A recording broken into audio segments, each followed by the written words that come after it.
everybody, welcome back to my channel. This is Kristen with Monarch Plans, and today I'm going to do a walkthrough of how I set up my 7x9 ERIN CONDREN teacher planner.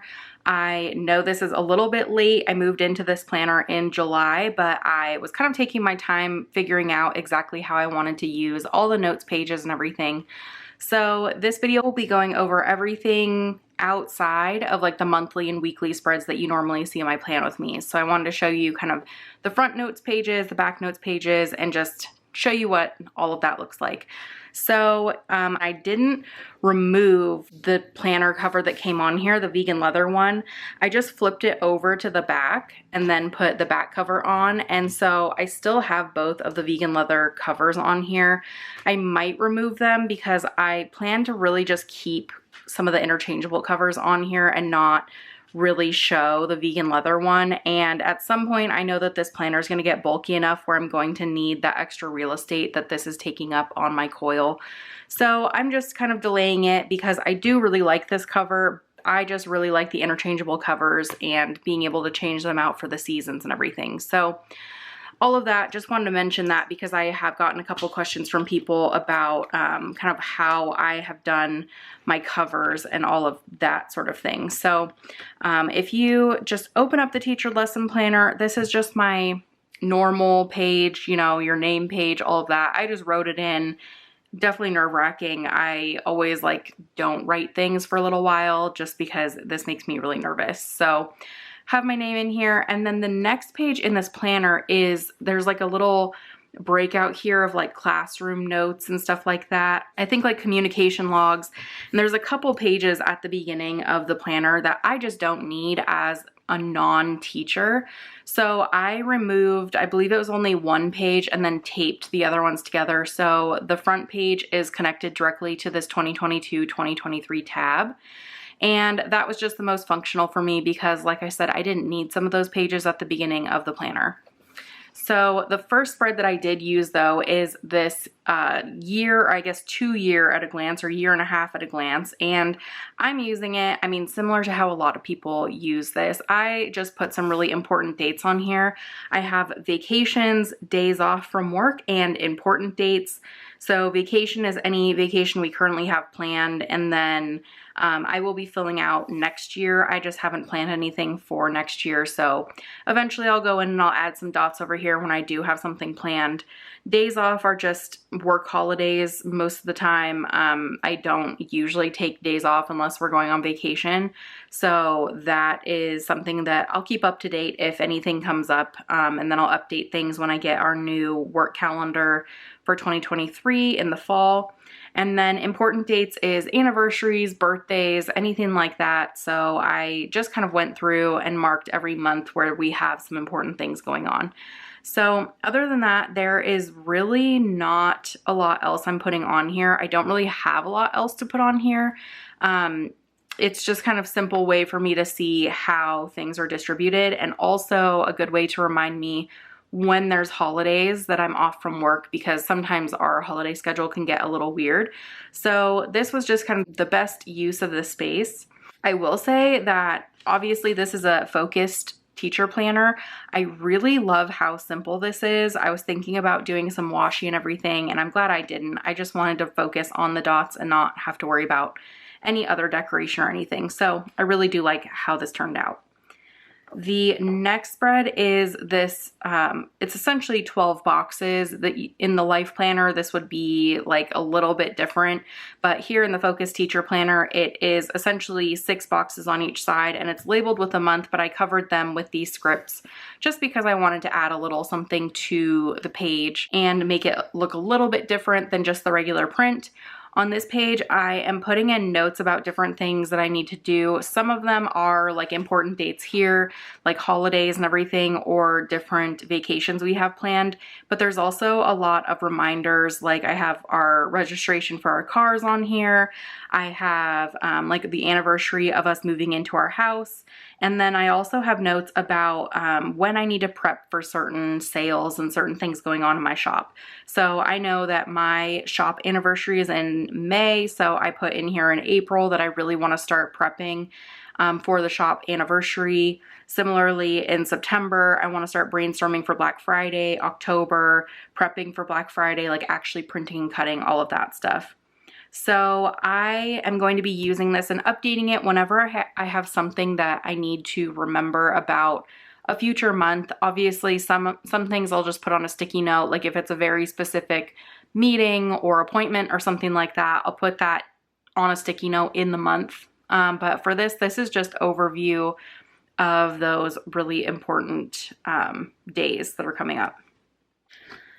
The next page or next spread here is where you kind of start getting into more of the open-ended notes pages. And so here you'll see that this is really dedicated to Monarch plans. I am planning to really track the performance of my shop and of my Instagram and everything on this page. So I have this kind of graph paper thing, and obviously this is already grid paper, but I wanted it to be pretty much custom made for tracking 12 months worth of information. So I have a number of orders over here and revenue over here, and I will track both statistics for my shop for the entire year. So I just want to see trends, if there's anything over the course of the year, and then I can do the same thing next year going forward. Etsy has some great tools to do this, but I really like having it in here because this is something that I'm going to keep, and then I can memorialize it and always look back on it and all that kind of stuff. It's more of like a memory thing than it is like a real tracking functional thing. Down here, Instagram and YouTube, I want to track the number of subscribers. I might track some other stats down here. It doesn't, you know, it just doesn't really matter. But I do have spaces for every single month, so I can put any type of stat that I want to keep track of for Instagram and YouTube. On this side, I have a brainstorming section for content ideas. So I have a section for YouTube, Instagram posts, Instagram reels, and email list ideas. I am hoping to set up an email list sometime, hopefully in the next couple months, but we'll just have to see. So I just want to make sure that I'm starting to brainstorm that so I have all the information in my head when I need it, when I set everything up. Here is something that I put in my planner actually in January when I had my larger teacher planner. And I wanted to transition it over into this planner in the 7x9 size. My previous one was 8.5 by 11, so I had to shrink it a little bit. This is something that I am not selling in my shop, and I'll mention a couple of things later on in this video. I am selling full page sheets in my shop, and I'll point out which ones are available in the full page sheets and everything, but these are not, because I don't want to have to worry about like copyright or anything like that, or trademarking or whatever it is. So what I did is I just made this in Canva. I essentially just got their pictures off of their website and made this little document here so I can check off every time that I ride or do a class with one of the Peloton instructors.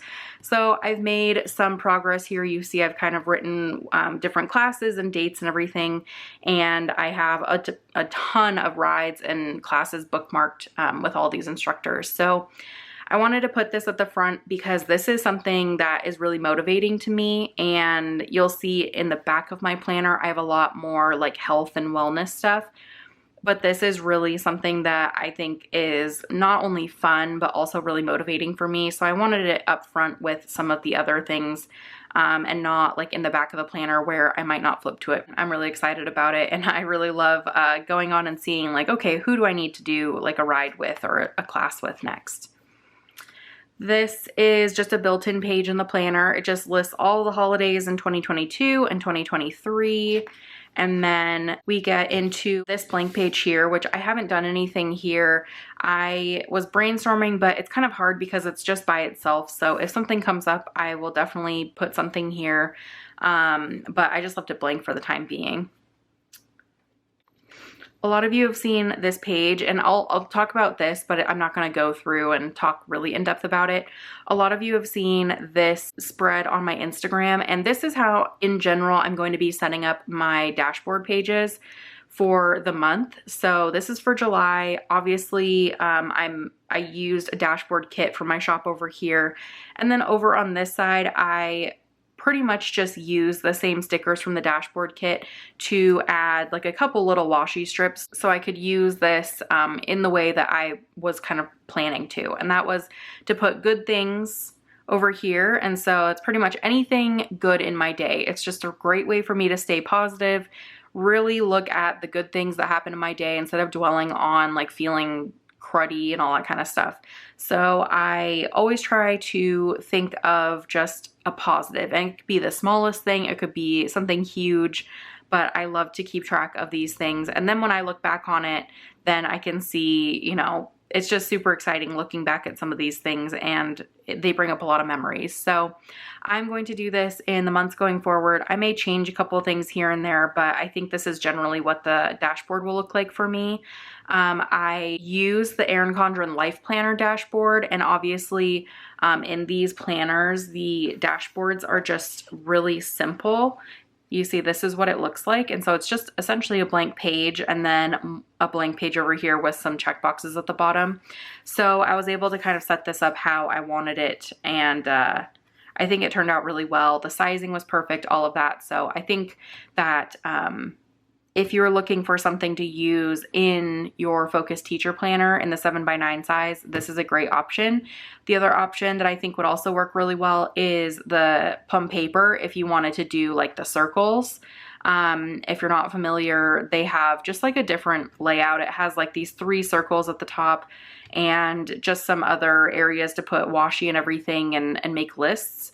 So you can always design your own dashboard using that kit as well. So that is what the dashboard looks like. I am going to skip to the back of the planner now because that is where the rest of my my notes pages are. And so you see here I have, this is where it's more health related, health and wellness related. This is an example of a page that is available in my shop, and it's available in the 7x9 size and the A5 size. So this is just a weight loss tracker. I haven't filled anything out yet in a lot of these because I wanted to do this video first before I started putting like personal information in it.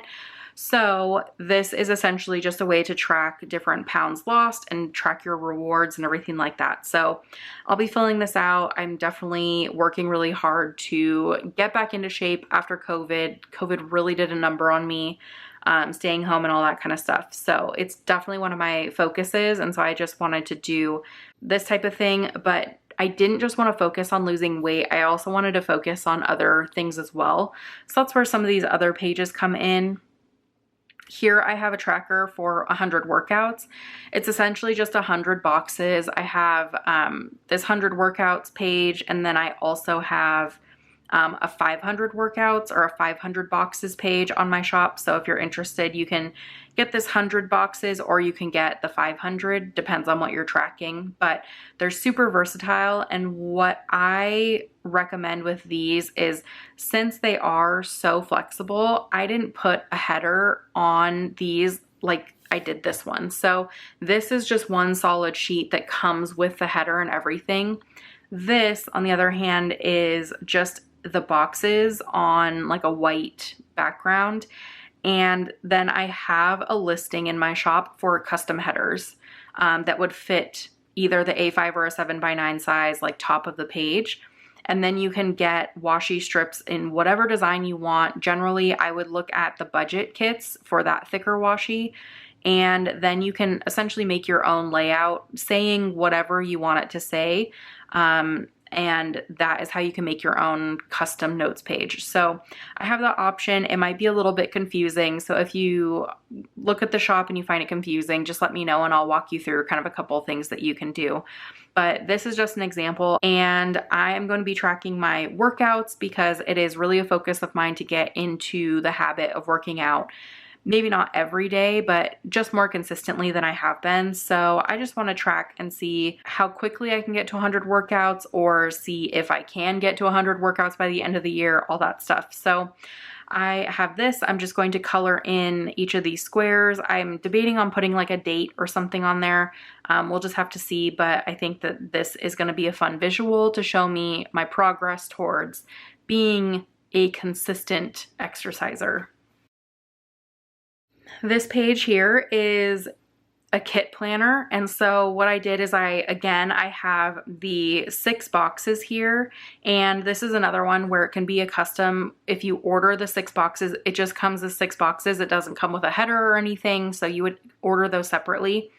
But what I wanted to use this for is to plan out my kits for the month, because I have a lot of stickers floating around my office with my shop and everything.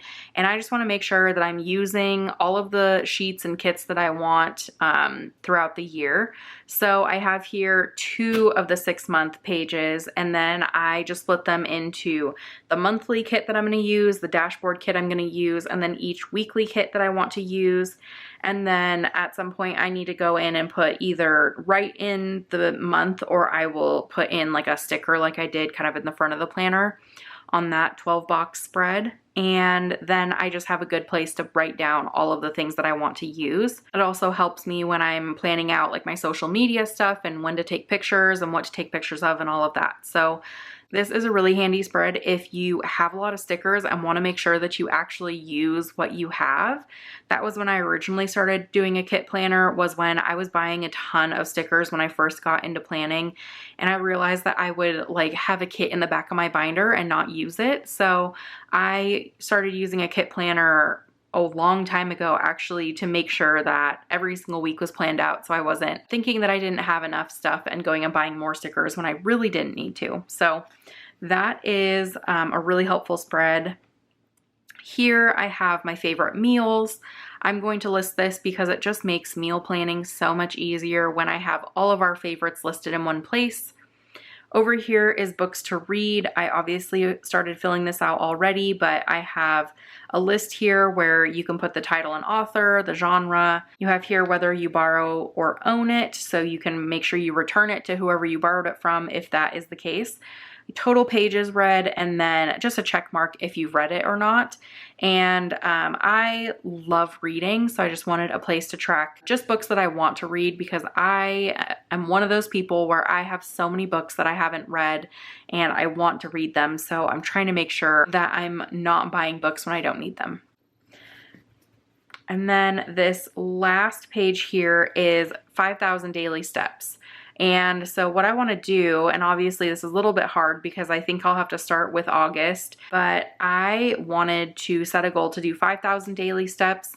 I work at a desk all day, so sometimes it's really hard to get up to that 10,000 level. So I wanted to make it just a goal to get at least 5,000 at this point. And then I might increase that at some point to 10,000 or 7,500, whatever it is, but this is a good place to start. This is a sheet that does come with the header attached. So this one is 5,000 daily steps. I have 10,000 daily steps if you're interested in that, but I just wanted a place for me to track my progress towards that goal, because if I'm not working out, I would really, really like to be someone who moves consistently, because really just sitting at my desk all day just kills me. So that is a place to track my steps and all of that. So that is it for the notes pages. I do have blank notes pages back here to add more stuff if I want to. I just haven't found anything else that I need to track or want to track, so I haven't put anything in here, but I might add things later. If I do, I'll probably snap a picture and put it up on Instagram or something like that so you can see what it looks like. But that is what my planner is looking like currently. We're heading into August, so I think that it's time for me to start filling things out. I'm already a little bit delayed on some of these things that started in July, but that's okay. I'm just going to hit the ground running and start using this. I'm really, really excited to be using all of these pages, and I'm really excited about these full page sheets, sticker sheets, just because I know a lot of people either don't set up their notes page kits or their notes pages because they don't know what to put, or they don't set up their notes pages because it's just tedious to draw lines and draw boxes and do all the creative stuff. So I just want to make it as easy as possible if that's how you're feeling. I will say the other thing that I have noticed is that there are notes pages at the end of each month. There's 4 notes pages. And so what I've wanted to do and what I did for July is I put kind of like a mock-up of my power sheets in here, so I don't have to tear my power sheets out of my actual power sheets like planner. And then I have a couple other areas here where I've done like a monthly review. I'm still trying to brainstorm some ideas for in the month at the end of the month. So that is something where if you have any ideas of what you're using those pages for, please let me know. I'm always willing to hear what other people are doing because sometimes that is like the best way to spark a new idea for my own brain. So anyways, that is it for my planner setup for this year. I will also be doing like a planner stack video sometime soon to show you what I'm using in the second half of the year, but that'll be in a little bit. But anyways, let me know if you have any questions or anything like that. Again, if you go to my shop and you're kind of confused on how to order things or what to order, please let me know. I'm totally willing to help if you have any questions or anything. So anyways, thank you so much for tuning in. I hope you enjoyed this video and I will talk to you later. Bye.